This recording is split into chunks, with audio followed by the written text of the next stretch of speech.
Nyalche chenpo zato nyingmi shang, zonen manam chenpo, nyalche da, dankara darngam santo, sherma to, stumba tukje chanla ki shiom sar, nishan rawar zer ngi shangam sa, jawar tukji shanla yalanan, jime banzo shala soran, gongkyo toban pora shinji lo, gongkyo toban pora shinji lo, gongkyo toban pora shinji lo. Profound and subtle Dharma is rarely encountered in eons. Now we hear and follow it. May we realize the Tathagata's meaning. To liberate beings, please generate bodhicitta before teaching. Let us continue our study of the Mahayana classic of ultimate meaning, the scripture spoken by the Buddha, known as the Shurangama Sutra.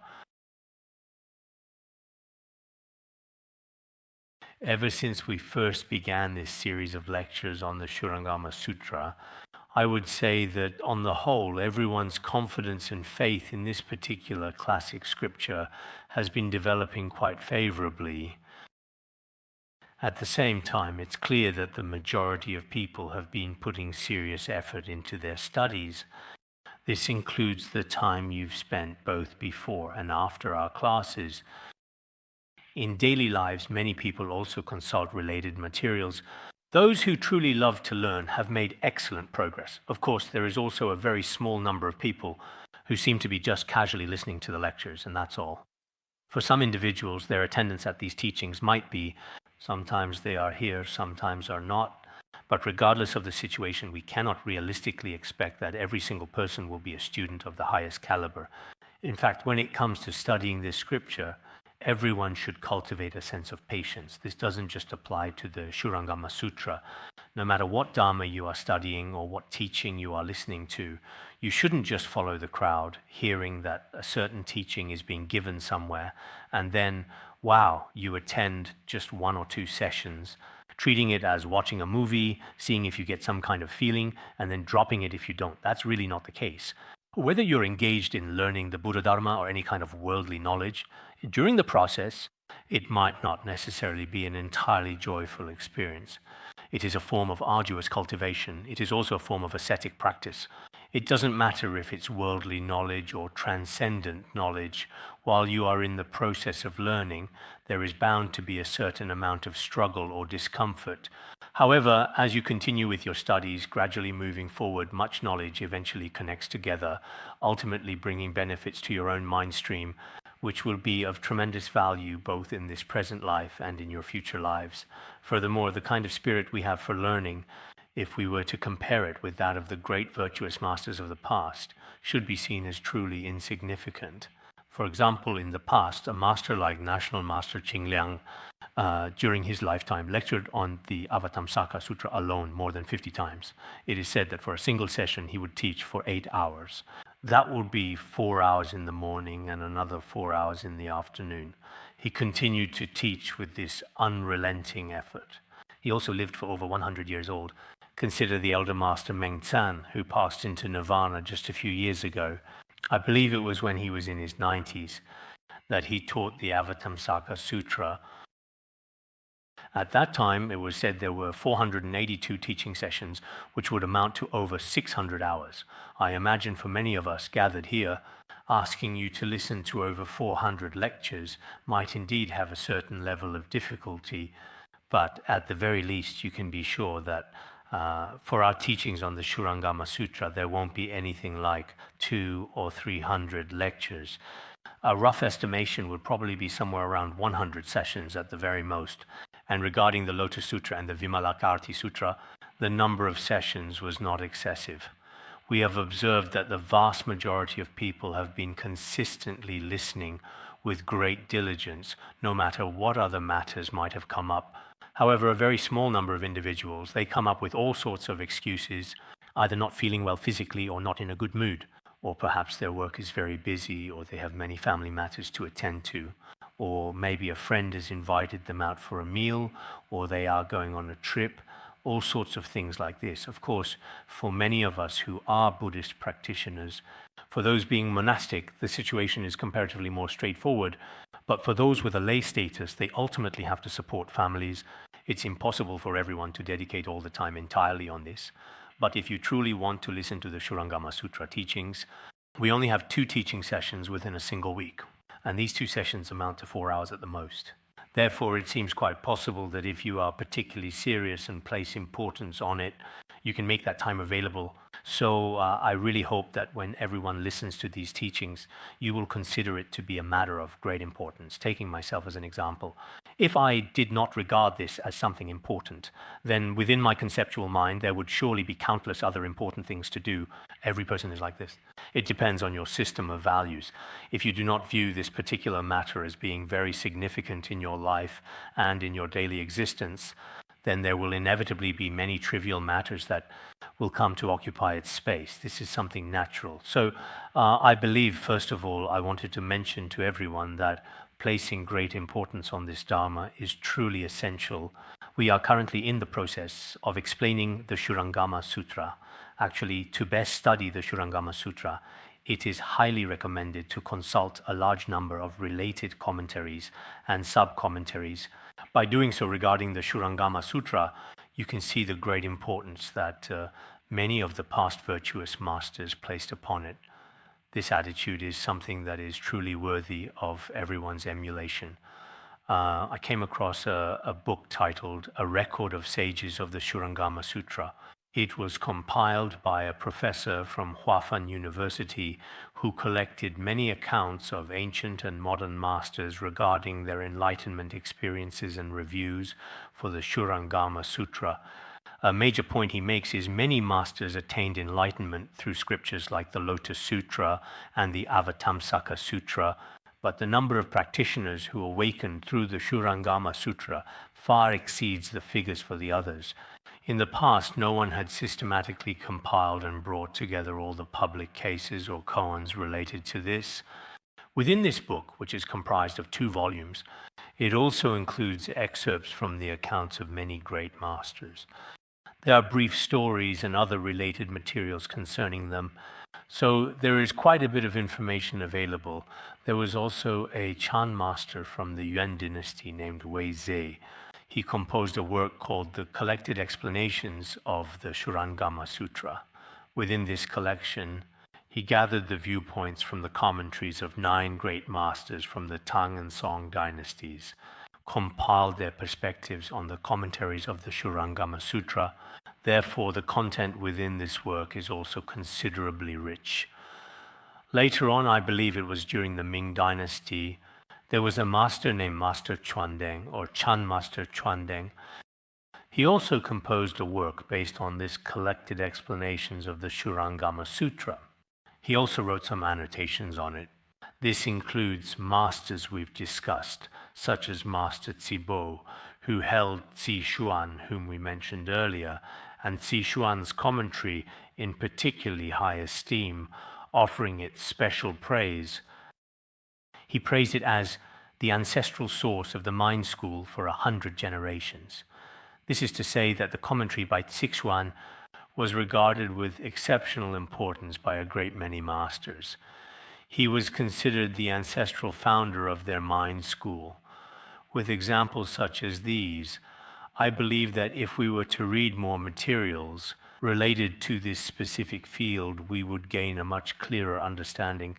Of course, from what I've seen of the commentaries and explanatory methods from many of these great masters, their approaches are basically the same. I heard that during our talk exams, some Dharma friends only consult a single commentary and then think that they should only read that one specific commentary.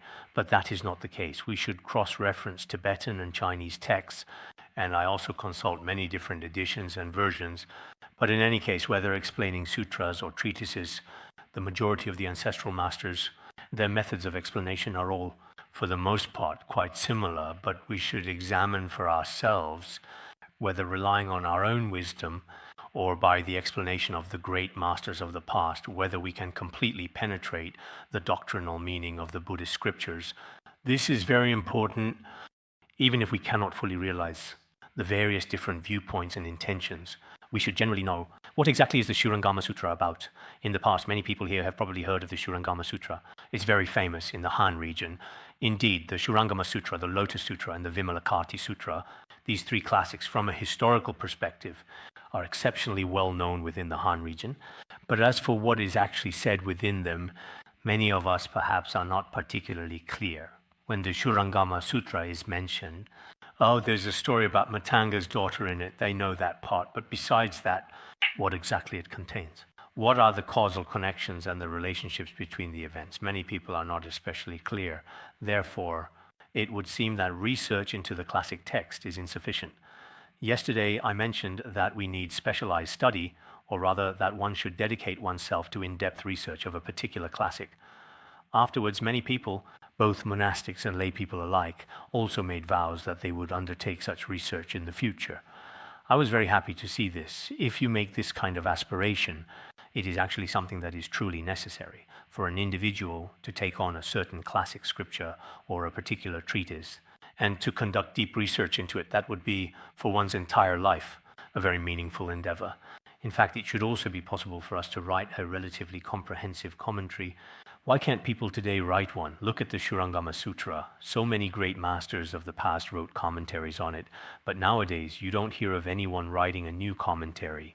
In the past, so many great masters lectured on it, but now you hear almost nothing. Even I haven't heard recently of anyone who is teaching the Shurangama Sutra. It's been a very long time since I've heard of it. The great masters from the past who used to teach the Shurangama Sutra, some have already grown old and some have passed into nirvana. Why is it that in this era, as the population grows and conceptual thinking becomes more complex, the transmission of wisdom from the Buddhist scriptures becomes increasingly necessary for us? Why is it that at this very time, we are not composing treatises, and why are we not explaining the scriptures? We should be engaged in this. Yesterday, in the Recollections of Shadow and Dust, it mentioned what an old monk once said: I've only heard of chanting Buddhist scriptures, but never heard of explaining Buddhist scriptures. So what this old monk said actually makes a great deal of sense. Nowadays, in many of our monasteries, we also only hear about chanting scriptures during morning and evening services, but we don't hear, in many places, including some monasteries, there are no teachings or Dharma talks being given. If there are no teachings being given, then, as the saying goes, if the Dharma is not spoken by anyone, even the wise will not be able to understand it. Given this situation, there is indeed a need for the explaining of scriptures and of Dharma. I just wanted to briefly touch upon this first. So, moving on, we come to the point from yesterday where the Arhats and the Bodhisattvas, all of these great virtuous beings, had gathered together in the presence of the Buddha. That is to say, as was mentioned previously, at the location where the Buddha was about to proclaim this essential Dharma, the Bodhisattvas and Arhats were all assembled there, and Manjushra Bodhisattva was also present there. At this particular point in time, the text here speaks of King Prasenajit. Then, regarding King Prasenajit, for his late father, on the anniversary of his passing, he was hosting a vegetarian feast and had invited the Buddha to the palace chambers. What this means is that King Prasenajit, and as everyone knows, King Prasenajit was also known by the name Moonlight King. The Buddha in a past life was known as Sunlight King. So the Buddha and King Prasenajit were in fact born into the world at the very same time. Their birthdays are identical. King Prasenajit was also known by the name Victorious Army King. He was a king who was exceptionally skilled in warfare. At that time, in order to help his deceased father, King Prasenajit was making offerings of a vegetarian feast on the anniversary day of his father's death. Regarding this term, anniversary day, in the Tibetan Tripitaka, the meaning is not made very clear. Then within some of the commentaries, it is explained that this anniversary day was actually the time of the Ulambana festival. In other words, it was the time of our Pravarana ceremony, the conclusion of the summer rains retreat. There is also this particular explanation. Some other sources say that it was on the 15th day, that the 15th of the 7th month is the day of the Pravarana ceremony. And so at that time, when he invited all of the Arhats and the Bodhisattvas, the actual date for that event would have been the following day, on the 16th. There is also this way of explaining it, but in any case, the 15th day of the 7th month in the Chinese tradition is referred to as the Ulambana festival As all of you are aware, at that time when Maudgalyayana attained the state of an arhat, he first used divine eye to observe where his mother had reborn. Then he saw her experiencing suffering in the realm of the hungry ghosts. Some accounts also say it was in the hell realms. At that moment, when he tried to use his supernormal powers to offer her food, she was actually completely unable to receive it. He later went to ask the Buddha, and the Buddha then told Maudgalyayana, "You should make offerings to the Sangha from the 10 directions. In this case, what could be obtained, she would be able to receive this kind of nourishment. Afterward, by following the Buddha's instructions and inviting the Sangha of the 10 directions for a vegetarian feast, his mother was liberated from the suffering of the lower realms." So generally speaking, during the Ulambana festival, at this particular time of year, making offerings to the Sangha and sponsoring vegetarian feasts are activities that are considered very important. The word Ulambana, it seems the Ulam part has the meaning of being hung upside down or suspended. The suffering in the lower realms must be extremely, extremely intense, as if one was suspended upside down in empty space. There is this kind of explanation. Ulam is a Sanskrit word, and it means to be hung upside down or to be suspended. Bana refers to a vessel. That is the meaning. So during this particular period of time, King Prasenajit had invited the Buddha to the palace chambers. The term palace chambers would refer to a side area of the main palace. In the Tibetan version of the text, it simply says that he invited them into the palace. Moreover, he personally welcomed the Tathagata. King Prasenajit himself went in person to welcome the Buddha and his entire retinue. Furthermore, he lavishly prepared delicacies of unsurpassed wonderful flavors. In hosting the banquet, he prepared a vast and magnificent spread of delicious food. The flavors were also of the freshest and most delectable variety. At that time, all different kinds of food were beautifully arranged. At the same time, he also personally invited all the great bodhisattvas. Simultaneously, who else did he personally extend an invitation to? He invited all of the great bodhisattvas. This would have been led by Manjushra Bodhisattva. These great bodhisattvas were also invited. After extending invitations to these bodhisattvas, there were also within the city certain elders and householders. Regarding the term elders, the commentaries of many great masters explain that an elder possesses 10 kinds of virtuous qualities. For instance, an elder can be an elder in age, an elder in wisdom, an elder in merit, and an elder in influence. In essence, anyone who possesses many qualities that are different from ordinary people, these are patrons who possess exceptional merit. These elders and also the householders, they also prepared feasts in their own respective homes. Because the Buddha and his retinue were accepting offerings at the royal palace, other elders, as well as the prominent local lay practitioners and patrons, and the great merchants, all of these people, as soon as they heard that King Prasenajit was hosting a banquet to make offerings to the Sangha, then all of the others, because that day was a special anniversary day, a special day for making vegetarian offerings. On this day of offerings, they each prepared various different kinds of food and drink, and then they invited these bodhisattvas and arhats, as well as some of the novice monks and so on. At that time, while serving food to the Sangha, they waited for the Buddha to arrive and accept their offerings. So they had made all sorts of food preparations, and they were making offerings to the Sangha, all the while waiting expectantly for the Buddha to arrive. Everyone was exceptionally enthusiastic and proactive in their efforts to make offerings to the Buddha and the Sangha. Even today, in many places, like in Sri Lanka and also including present-day Thailand, Cambodia, and Myanmar, in many places there are still frequent offerings of vegetarian feasts. This tradition of offering feasts, compared with Chinese Buddhism and Tibetan Buddhism, has some slight differences in certain areas. In some other areas, they are also the same. Of course, these differences don't mean the practices are not in accordance with the Dharma, because as Buddhism spread to different places, it integrated with different local cultures. In these contexts, they have developed some of their own unique customs, including those for offering feasts. But in the broader aspects, whether according to the Vinaya Pitaka, or the Dharma Guptaka Vinaya, or the Theravada tradition, what is explained in all of the monastic codes is largely the same, with no major differences.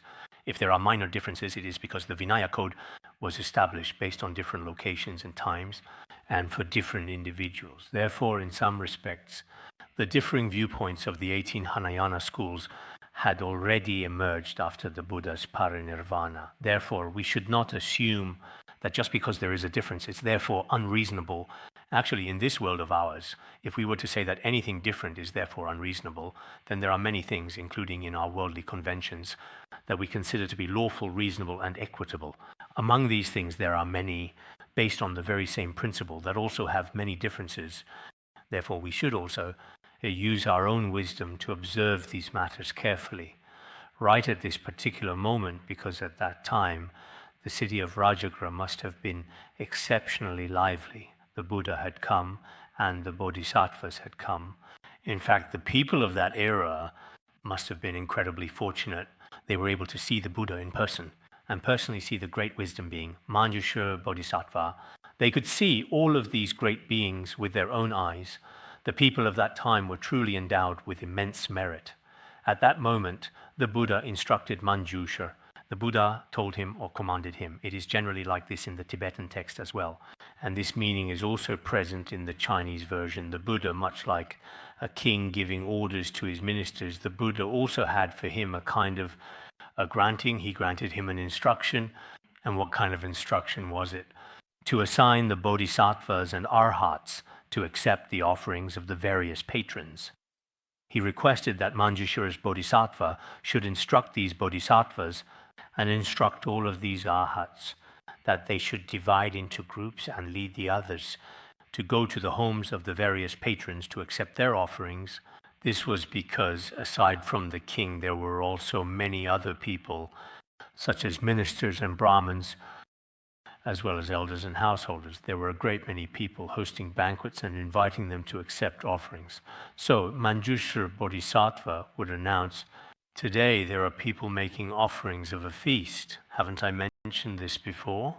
When His Holiness the Dharma King and we went to Hong Kong, there was an old monk from the Palyol Center who has since passed into nirvana. We stayed there for a period of time. That old monk from the center, every single day he would report happy news to His Holiness Jigme Phuntsok. He'd say, "Today there is good news. Today a certain lady is going to offer us a vegetarian feast." And then the next day it would be, Rinpoche, this evening as well, so-and-so is going to offer a feast. His Holiness Jigme Phuntsok later began to ask, "I wonder about that old Lama. Is there any good news from him today?" He would sometimes say this jokingly.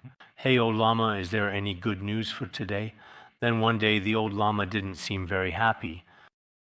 And His Holiness said quietly, "I'm sure no one is offering a feast today. He just doesn't seem very cheerful." And it later turned out that was indeed the case. So the Buddha told Manjushra Bodhisattva, "You should be happy. Today there are also many people making offerings of feasts." At this time, because Manjushra Bodhisattva, following the Buddha's request, had to assign all of the arhats and bodhisattvas, because at that time there were, as we mentioned before, 1,250 people. That was the number of people living with the Buddha at the time. Having over 1,000 people accept offerings is not like how we do it now. Nowadays, the patrons come to us and make their offerings. But back in that time, they would go into the patrons' homes, into the city, in a situation like that. If there were no specific assignments, if there were no definite organization, then things could get chaotic. Some households might have too many people arrive, while some others might have prepared very well. But then no one shows up. That would certainly not be good. And back in those days, they didn't have telephones, so they wouldn't know. This definitely required a certain level of arrangement. Of course, Manjushra Bodhisattva certainly has the wisdom for this. There's no problem. We don't need to worry about it, right? But the requirement was set out like this. At this particular time, only the Venerable Ananda, because he had previously accepted a separate invitation and had traveled far and not yet returned, was not present for the Sangha's assignment. The main focus here is on Ananda, who is a central character. At that time, Ananda's situation was unique. So who is Ananda? The name Ananda is, in the Tibetan language, we call him Gengawo. This means that everyone rejoices, all rejoicing. Why is he called all rejoicing, meaning everyone is happy? Ananda means all rejoicing. Ananda means joy. Why is this so? Actually, it seems to be explained in some of the Vinaya texts that there is a first reason for this joy associated with Ananda. In a previous life, the Buddha, Shakyamuni Buddha, had the same name, and his father was also named King Shuddhodana. His chief disciples were named Shariputra and Maudgalyayana. At that time, he made such an aspiration, his attendant, Ananda. So, because of this particularly sublime karmic connection from a past life, it is a reason for rejoicing. Then the second reason, it is because Ananda was exceptionally handsome and dignified. So this was also a reason for rejoicing. Another reason for rejoicing is that Ananda was born at the very same time that the Buddha attained enlightenment. The Buddha renounced his worldly life at the age of 29, and then he engaged in 6 years of ascetic practices. In this case, it is likely that the age difference between the Buddha and Ananda was quite significant. At that time, the local king in his court gave Ananda the name Joy. On that day, because he had accepted a different special invitation. The Tibetan text does not actually mention a special invitation. It simply says that he had gone out due to some other business. And at that time, he had not yet returned. That is how it's said. However, in some other Chinese commentaries, a distinction is made between a special invitation and a sequential invitation. A sequential invitation means to invite someone in order. For instance, during the Pravarana ceremony at the end of the rains retreat, you might randomly invite a monk without making a particular selection, while a special invitation means that the patron has a specifically designated person who might have special qualities, a high level of realization, or there might be some other specific reason. So they specifically invited the Venerable Ananda, a special invitation. In this way, he had already accepted this other invitation first, and so Ananda had already gone out before this all happened. After he went out, he traveled quite a long way and had not yet returned. This special invitation might involve an offering of robes, or perhaps he went into the city to perform rites for the deceased, or maybe there was some other reason. Otherwise, it seems he was not offered a meal because when he returned, he hadn't eaten anything. So it seems the people who invited him did not take care of his food. It was likely a special invitation of that sort. He had traveled far and had not come back yet, and so he had no time for the Sangha's sequential turn. By the time he returned, it was too late. He had no leisure to join the rest of the Sangha for the feast. This was because he had already gone out earlier. After he had left, he was not able to make it back in time. Moreover, regarding Ananda, he was accompanied by neither an elder nor an Acharya. He was on the road, returning all by himself. At that time, he had not been offered a meal. This was because he had gone out on his own. Generally speaking, going out all alone, according to some of the rules in the Buddhist Vinaya, is strictly forbidden for bhiksunis. Then, for bhiksus and for shramaneras, the rules for novice monks are not as strict. However, for fully ordained monks, it is also required to have some companions. Having monastic companions is helpful for maintaining one's precepts, views, and in many other aspects. If the conditions permit, then when traveling, it is best to travel together with an Acharya and an elder.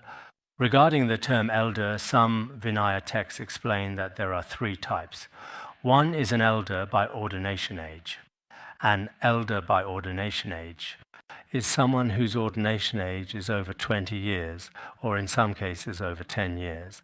These are elders with a high number of years in the order. There is another type called a worldly elder. A worldly elder is someone who is great in terms of their worldly wisdom and their accumulation of merit. Generally, in a monastery, even if their ordination age is average, they are people of high virtue and prestige who are of great benefit to the monastery. These are called worldly elders. There is also a type called an elder of Dharma nature. What is an elder of Dharma nature? These are beings who have attained the level of an arhat, realized the nature of reality. Of course, in some commentaries regarding ordination age and discipline, it seems that Master Xuan Hua also explains them separately. But if you look at the actual Vinaya text, it speaks of 3 types of elders, but none of these 3 types of elders were accompanying Ananda. None of these practitioners of high virtue and prestige were with him. Also, the Acharya. Regarding the Acharya, there is the ordination Acharya, the one who confers the Shramanera precepts, the going forth Acharya. There is also the precept Acharya, who confers the Bhiksu precepts, and there is the Karma Acharya. There were 4 types of formal acts of the Sangha. He confers these upon you, whether it is for the rains retreat or for the over 100 other formal acts. The one who confers these is called the Karma Acharya. There is also the Reliance Acharya. The Reliance Acharya is generally after one has ordained, one must rely upon a master who has pure precepts and has perfected the 3 trainings. For a period of 10 years, it is best to rely on such a master. This is called the Reliance Acharya. There is one more called the Sutra Receiving Acharya.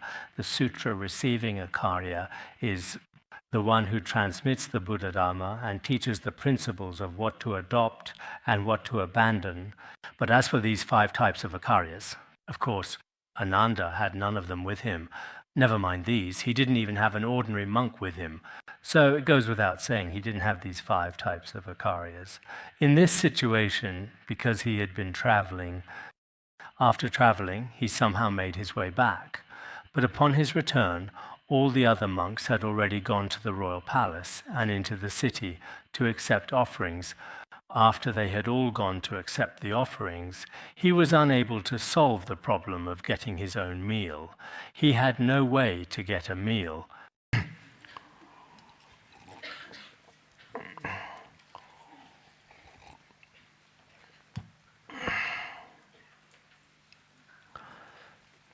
On that day, he had no offering.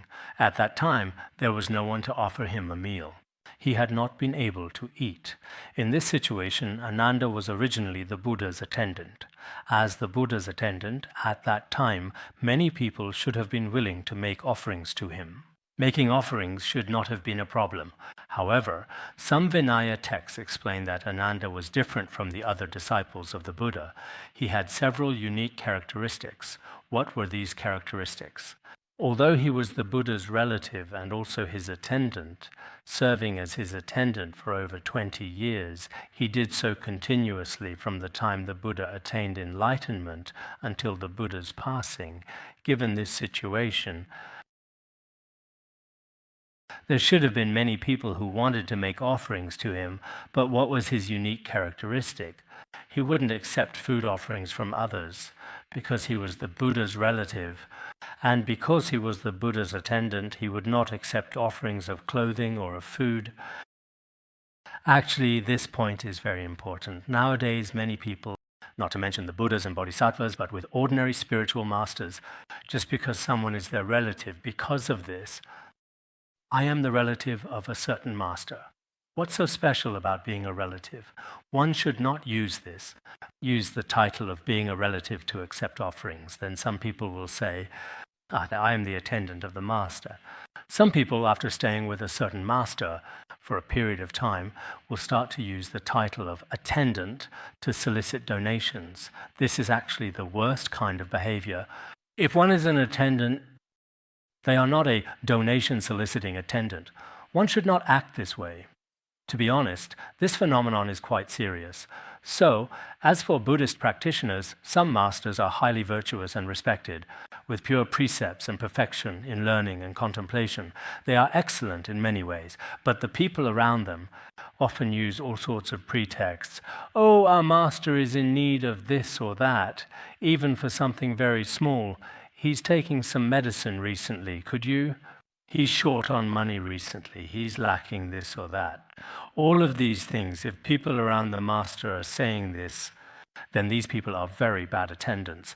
Whether they are truly attendants or not is unknown, but whether they are relatives or followers, they are certainly not like Ananda.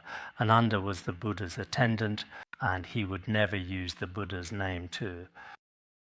So in the future, whether you are a lay person or a monastic around certain masters, I feel that perhaps some masters, I don't know if they truly have this intention or not, but sometimes the master never had such intentions at all. Yet the people below would spread rumors from one to another, and eventually they would completely destroy this master's reputation, his Dharma propagation activities, or his profound intentions. So generally speaking, some of you may have personal karmic connections with the master, or some personal karmic circumstances, whether you are his attendants, his personal assistants, or his secretaries. Or you may have particularly auspicious and excellent karmic connections with him. But some people frequently love to say, oh, I am especially close to such and such master, and he told me this and that. After this, gradually and progressively, this causes extremely serious damage to this master's Dharma activities. I think regardless of what status we hold, regardless of which master's disciples we may be, it's best not to exploit the master for our own personal purposes. This is one point. Even if it's not for our own purposes, but for the master's sake, sometimes we should maintain proper boundaries. Otherwise, some of us,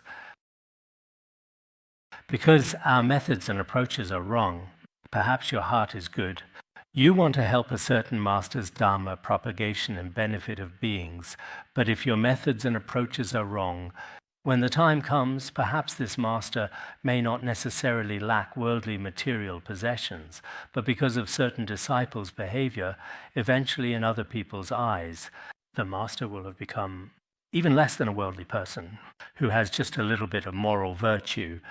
If it becomes like this, I think, have we contributed to this master's activities, or have we caused damage? This point must be understood. Like Venerable Ananda, he particularly understood the Buddha's profound intentions, his intentions. He understood them completely and perfectly. The Buddha's profound intentions should be like this. Some of our Dharma friends, perhaps sometimes regarding the masters, whether it's so-called publicity or so-called assistance, should be careful in certain aspects, especially regarding material wealth. In these aspects, one should pay attention. Otherwise, whether it's beneficial or harmful to the whole, it's very difficult to distinguish. One characteristic of Ananda was that he did not accept, because he was the Buddha's attendant, he did not accept special offerings from others. And another characteristic of his was what? He completely understood all the teachings that the Buddha expounded. The 12 divisions of scripture, he remembered every single detail without forgetting anything, like water poured from one vessel into another vessel, having the meaning of a full vessel pouring out. Things pour down from the vessel, then are contained in another one. We often speak in Tibetan Buddhism of the full vessel pouring out. Actually, much of the wisdom in Buddha's mind stream, although Ananda at that time had not attained the true fruition of an arhat, he was still extraordinarily able to remember everything crystal clearly. When the Buddha was approaching parinirvana, many people wanted to receive the Buddha's transmission, but the Buddha indirectly indicated that it would be best for Ananda to receive it. When approaching parinirvana, it was also like this. Because his intentions, his viewpoints, Ananda could completely understand them all. Also, he had no arrogance. In terms of his character, he was completely different from others. Look at the rest of us, for instance, whether near a master or near some leaders, we ignore everyone. Our expressions and attitudes are completely different. But Ananda, he was particularly humble, very gentle and respectful to everyone, accommodating. He had many, many characteristics that even we worldly people should learn from. So I think Ananda, he was extraordinarily remarkable, such a person. Now here, why is it mentioned at this beginning in the preface? There's a story between Ananda and Matangi's daughter used as the opening. What is the reason for this? Master Hanshan, in his Master Hanshan's commentary, it should be classical Chinese and not explaining word by word, not explaining character by character, but he still has some important principles that he also explained. According to his viewpoint, at the beginning of the Shurangama Sutra, why does it start with Matangi's daughter's story? Actually, for any sentient being in the desire realm, in reality, desires and cravings are very difficult to overcome, very difficult to transcend. As for Ananda, being the Buddha's attendant like this, he also encountered the entanglement and disturbance of physical beauty. At that moment, it was by relying on the blessing of the Buddha's Shurangama Samadhi that he was able to transcend this, to overcome the demonic state, and to truly rise above his challenging and ultimately adverse conditions. This shows that among us, the blessing, power, and might of the Shurangama Samadhi are truly, indeed, inconceivable. In our desire realm, many, many other afflictions are relatively easy to overcome, but greed and desire are the only ones that are very difficult to subdue. Especially for monastics, generally speaking, this particular kind of defilement of greed is indeed very hard to overcome. However, by relying upon this profound sutra, it becomes truly possible to transcend such difficulties. For monastics, it also means maintaining pure discipline and ultimately attaining true and complete liberation. In this regard, there are tremendous benefits. For ordinary people in the world as well, they are tormented and suffer all day long because of their attachment to desire. If one relies on this Shurangama Samadhi, even the most severe greed and desire can be subdued, let alone other afflictions. Why does this sutra begin by discussing this? The main reason lies here. So let me explain this here. At that time, because Ananda hadn't eaten yet, Ananda, finding himself in a situation where he had absolutely no other choice, was compelled to take up his alms bowl, specifically his monastic alms bowl, and then in the bustling city where he was required to wander and seek sustenance, he went to humbly beg for sustenance, moving from one dwelling to another, house by house, seeking food and basic necessities throughout the entire village. What exactly was he thinking at that particular moment in time? In his innermost heart, he truly thought to himself, this time, as I humbly seek alms, I should always follow the proper and correct order. And finally, the very last and generous donor will be the esteemed host of this delightful meal. As for this last donor, he meant, actually, the word last, these two characters, do not exist in our Tibetan language. He said at that time, according to the given order, step by step, whichever benefactor he encountered, he would accept that benefactor's offering. That's the meaning. If we go by the Chinese text, this last here, the word tan means giving, generosity, while yu means to transcend stinginess, to transcend all worldly obstacles and challenges. It profoundly carries the significant meaning of attaining spiritual liberation through the practice of boundless generosity. According to some specific and authoritative Chinese commentaries, why is it called the last? Because before this, whether it was the revered Buddha, the compassionate bodhisattvas, or the enlightened arhats, and most of the venerable elders, as well as the meal offerings from benefactors and lay practitioners, they had all already enjoyed them. When Ananda went at the end, it was likely that there were some who had not yet made offerings, and there might have been a few benefactors left over. So in this case, he would be the fortunate one to receive all of the remaining food and sustenance from them indeed. He would be the one to accept their offerings. That was what he was thinking at the time. If we interpret the word last according to the Chinese language, this explanation also works. Or according to the explanation in the Tibetan Kangyo, he thought to himself, this time, when I go for alms, no matter which benefactor I encounter, whoever I meet, I will accept from them. I will start to receive offerings one by one in order. That was his thought. So during receiving offerings, he would not ask if the food was pure or impure, nor consider if it came from the noble kshatriya or the chandala caste. He thought to himself, this time, when I journey into the bustling city to humbly beg for alms and sustenance, in fact, it is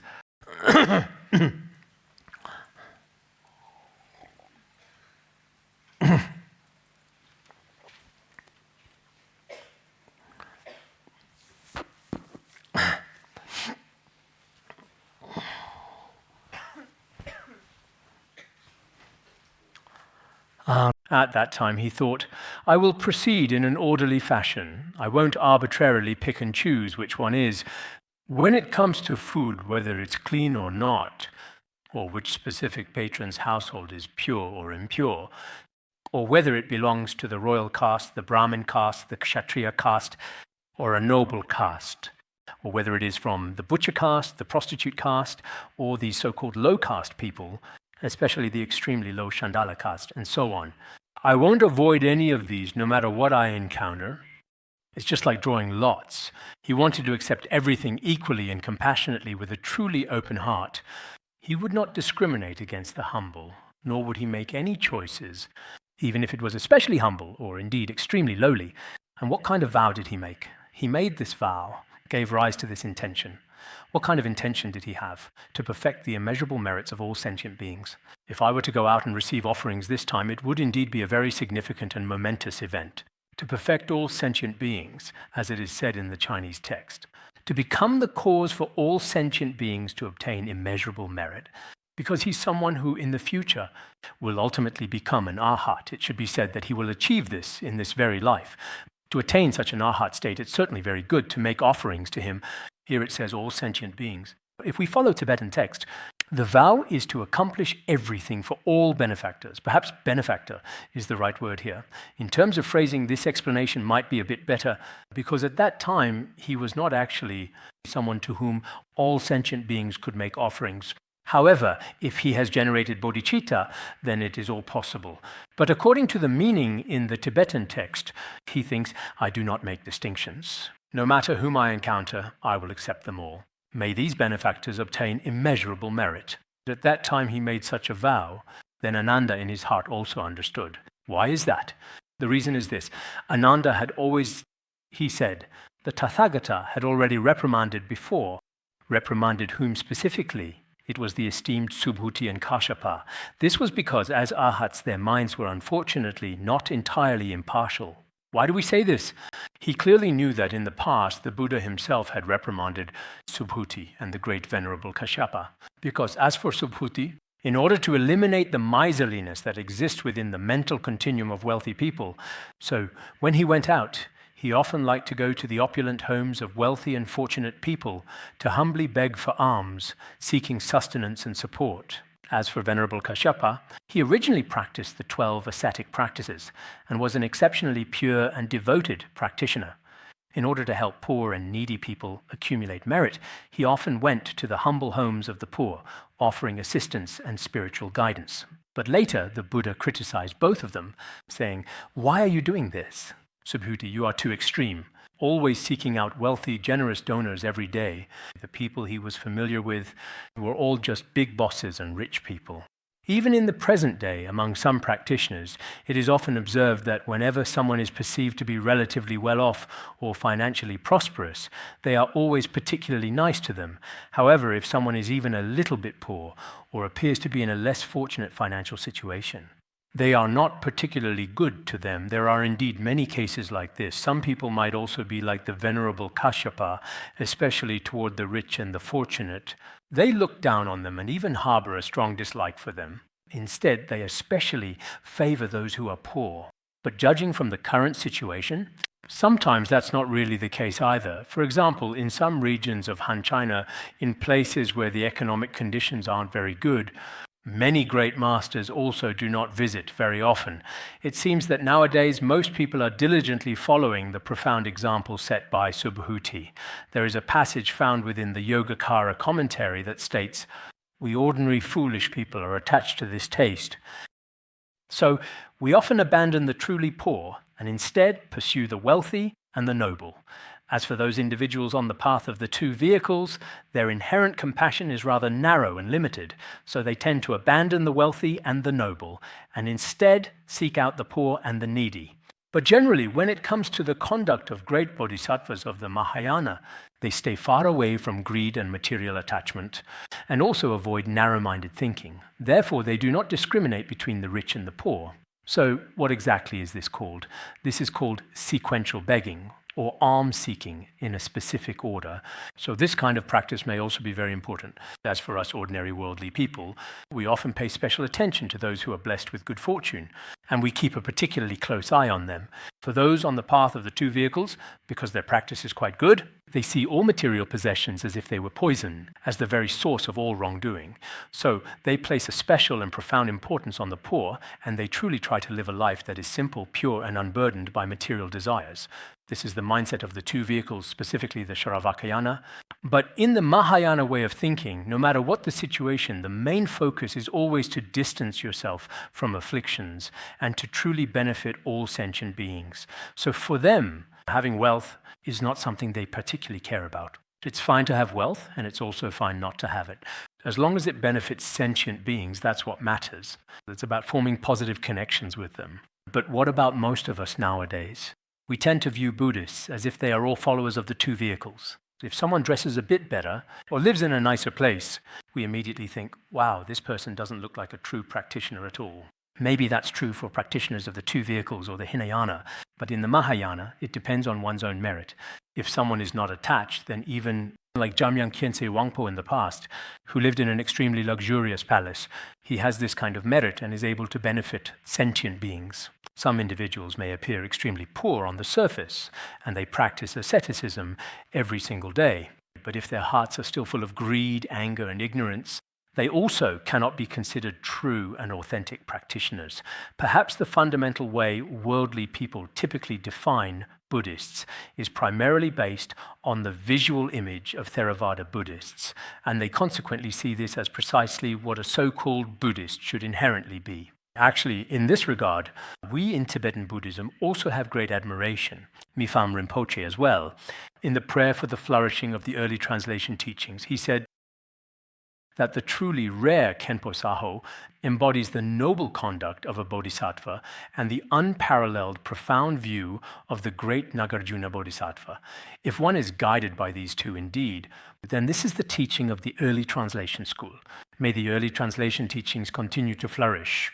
Therefore, one's conduct should be primarily based on the Shravakayana, while one's view should be rooted in the Mahayana. In this way, what others see is also truly in accordance with the Dharma, and internally it is also very good. This is also very important. Here, at that specific moment in time, the Buddha could be said to have quite clearly and directly criticized and reproached both Subhuti and Kashyapa for still harboring and exhibiting discriminations of this particular kind. Therefore, as for Venerable Ananda, he revered the Tathagata who expounded without concealment and dispelled all doubts and slanders. Here it says that at that time, Venerable Ananda, he acted in accordance with and relied on the Tathagata's profound intent and then expounded or propagated it. What did he propagate? It was without concealment. Here, without concealment refers to true equality. It does not mean excluding the wealthy or excluding the poor. What did he expound? What he propagated was this principle of non-concealment, which is neither biased nor extreme. Such a philosophy, in this particular and effective way, can truly dispel all doubts and all slanders. If you were to go to the homes of wealthy people every single day, others will have doubts and others will also slander. Why is this practitioner? Are you only familiar with these specific kinds of people? Why is it precisely like this? That's just exactly how it is. If it were all truly poor people, then why is it like that? These wealthy people are, in fact, still sentient beings, so why not help them too? Why did Venerable Kashyapa do this? They also have doubts and some slander. Actually, as we often say, it is important to remember that neither extreme is good. For example, from the profound and insightful perspective of Buddhist teachings and principles, when it comes to wealthy people, they also make contributions to Buddhism. These contributions shouldn't be ignored either.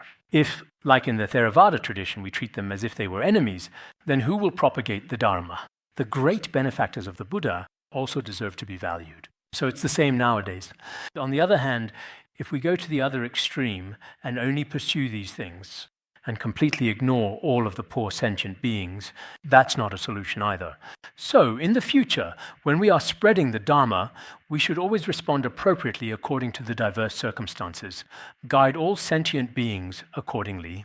In fact, within equality, there are still differences. This approach is very good. At that time, in order to dispel these doubts and to eliminate these slanders, the Venerable Ananda began to slowly and deliberately pass through the very wide city moat. As for the moat, it seems that in the past, there was a special embankment like a riverbank. There would be a substantial gate just outside and something resembling a large, sturdy bridge.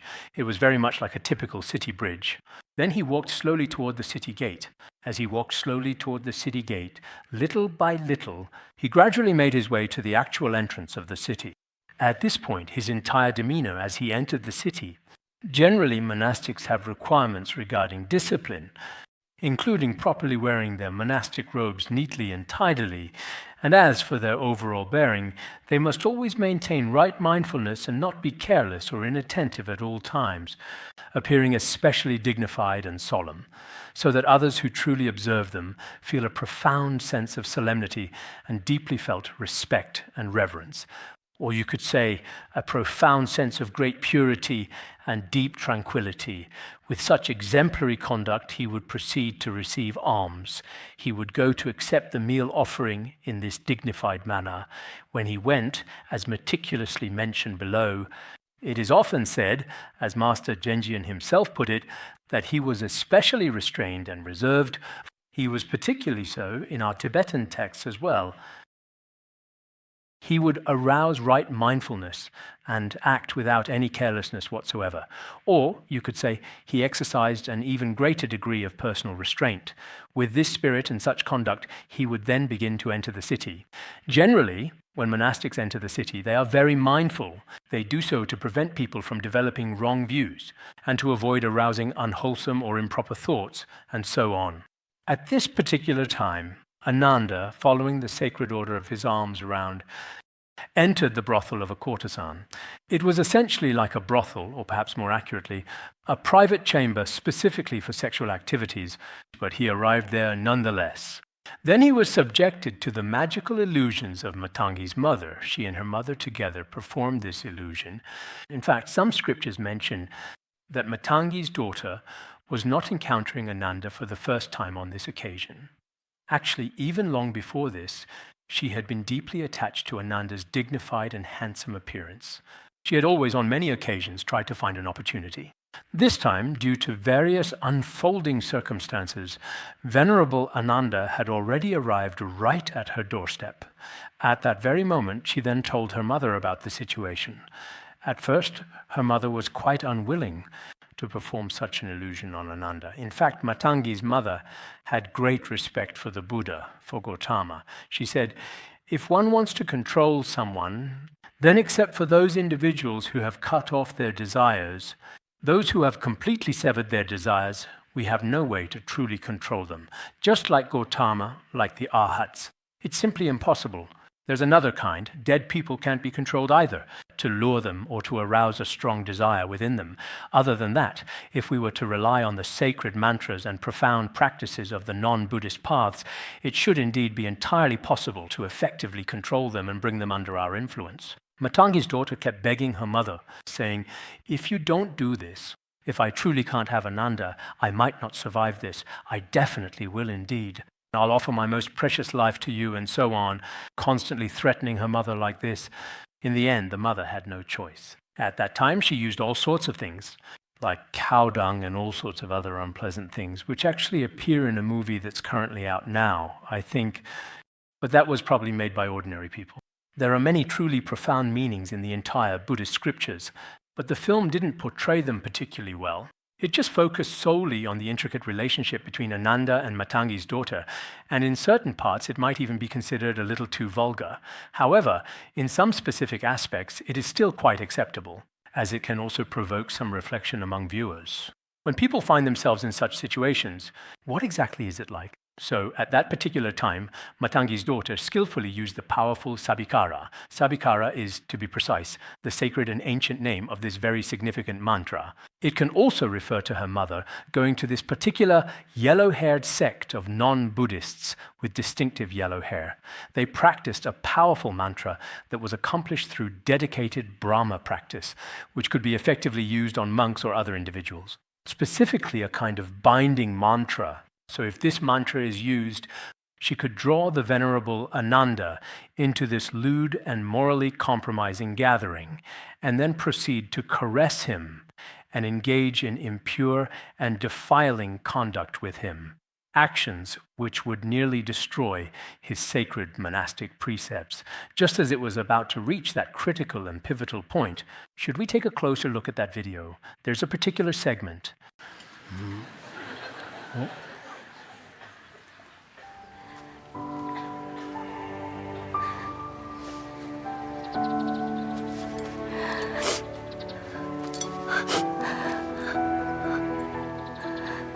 布拉格瑞蒂，告诉妈妈，你是不是有心上人了？他是哪个种姓的后人？他高贵、神圣，却又和我平等无别。阿难达尊者，这怎么可能？他是布达的堂弟，贴身侍者，连国王都要尊敬他、信仰他。我怎么能劝他来当你的丈夫呢？你怎么能生出要嫁给他这样罪恶深重的念头呢？好，既然妈妈不愿意成全，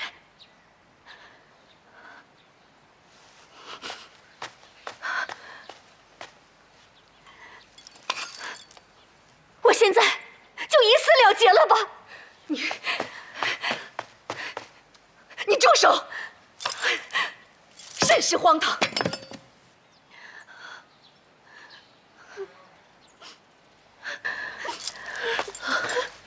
我的好孩子，你可是妈妈唯一的骨肉。你现在这么做，妈妈会更加痛不欲生的。妈妈，求您就成全我。可是，阿难达跟不跟你成亲，不是我们能够决定的。我实在是想不明白，我用什么样的方法能让一个出家人和你成亲？这太荒唐了。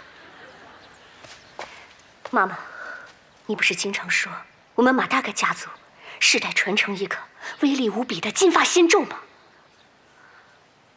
Okay, that's just enough. Originally, they had arranged it, but maybe there wasn't enough time. Next, it says that the Tathagata knew Ananda, was completely under the profound influence and total control of such a powerful and compelling illusion.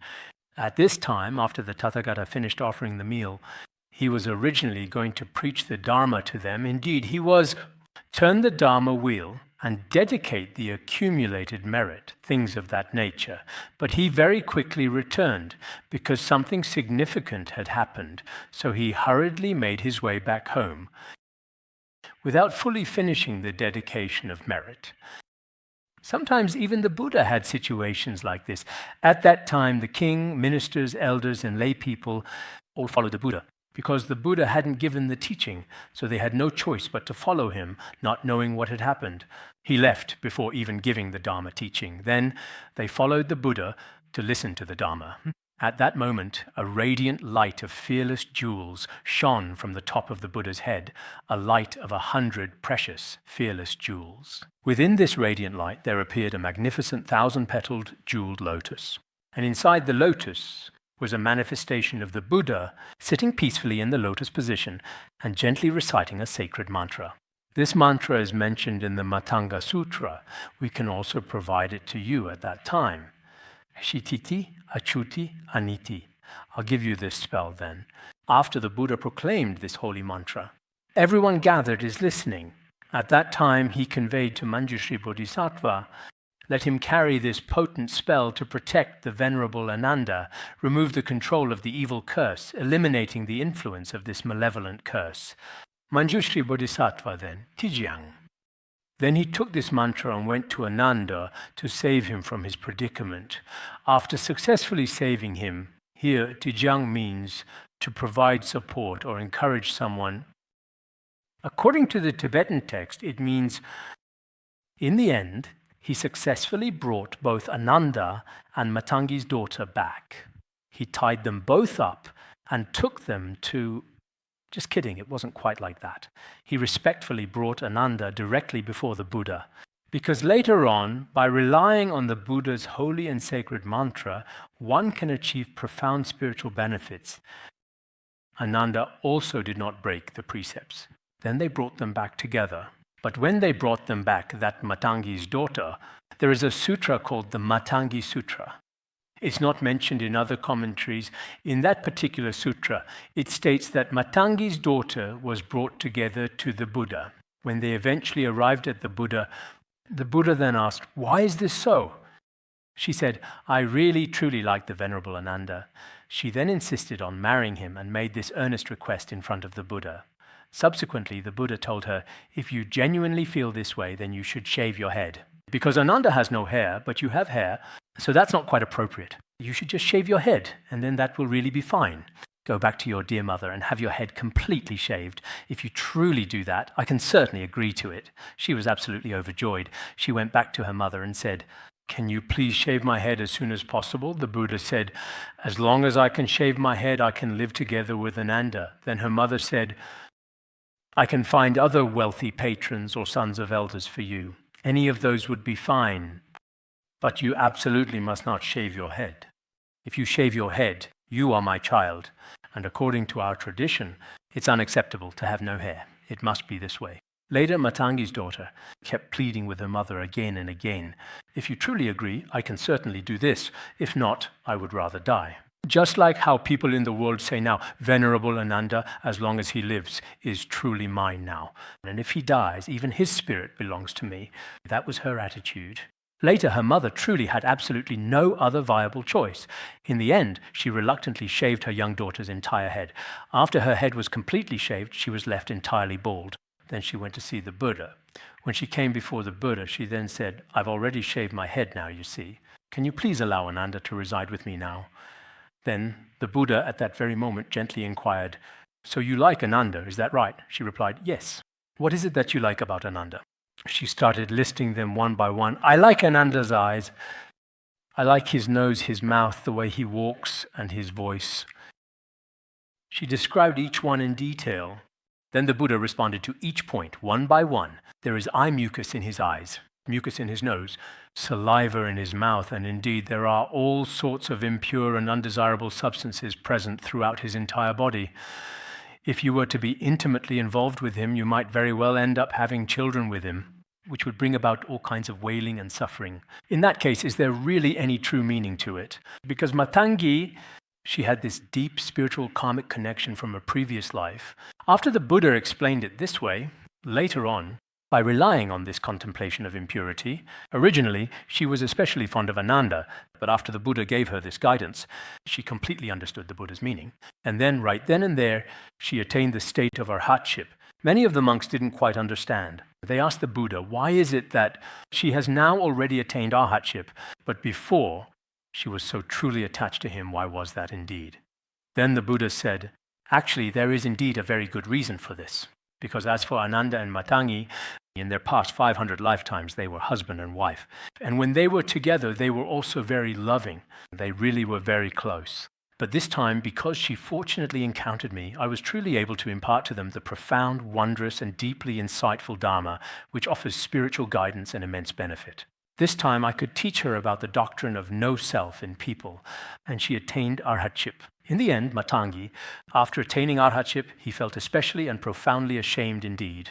Then in front of the Buddha, she said, I truly did not understand before. I was completely and utterly ignorant. The Buddha is indeed the guiding light, illuminating the path for all beings. You are the boat that ferries us to the other shore.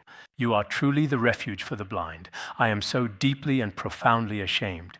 From that moment on, she and Ananda were like brother and sister. There was no more desire or attachment, just like that, truly. Later in this profound sutra, it will still talk about in greater detail what ultimately happened to the venerable Ananda and his eventual realization. Actually, the Shurangama Sutra helps us to thoroughly understand the attachment to worldly desires. In this regard, everyone should also, as sentient beings in the desire realm, in fact, many people are bound by all kinds of desires, and these desires can be quite pervasive, and thus are never at ease day or night. So by relying on the Shurangama mantra and the blessings and power of the Shurangama Sutra, many people can transcend demonic obstacles because of this. This is also very important. One of the profound meanings of this scripture. All right, we'll stop here for today.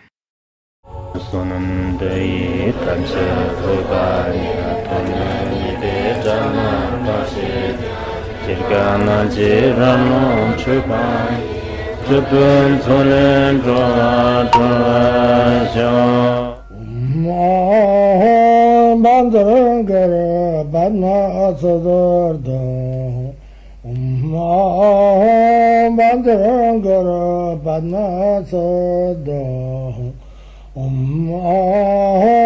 Bandharangara Padmasada